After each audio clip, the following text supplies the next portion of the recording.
The question is, what is it that finally causes division in the church? I think that's an appropriate question in the light of the fact that we're talking about new expressions of church, doing church in new ways. I think one of the things that we really want to be careful about is not being proud and not being critical, not thinking that we've actually discovered something brand new, because we haven't.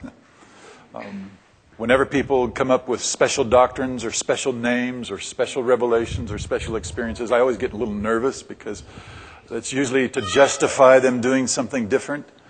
Or sometimes we feel like we've got to criticize the old to justify doing something new. That's not true and necessary. So I think it's pride that is the root of division between people.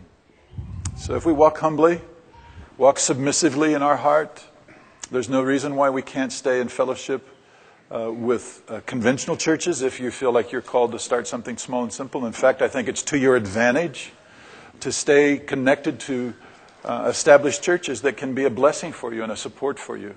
I think there is a place for large conventional churches that have lots of resources and can be a real blessing to help smaller churches as they get going. So my vote is stay humble and stay connected.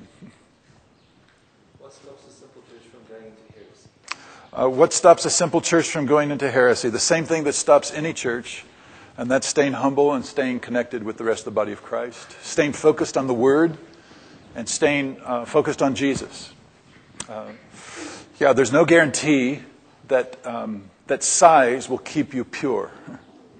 Big denominations have embraced liberalism in massive ways. People who have gone to seminary have done that. So it's all about focus on the Word, focus on Jesus, stay humble, and stay connected to the rest of the body of Christ. Don't get isolated. Hear other voices besides your own voice. Make sure you have godly men and women who teach the Word, who have a passion for Christ, who love to share the gospel. Make sure they're speaking into your life and into your congregation, and that will be a big help to you. I think small churches, if it's helpful for them to stay networked with other communities and churches. And if it's not a large church, then certainly be in a network of small communities where there's some godly leaders who are there to serve them and encourage them.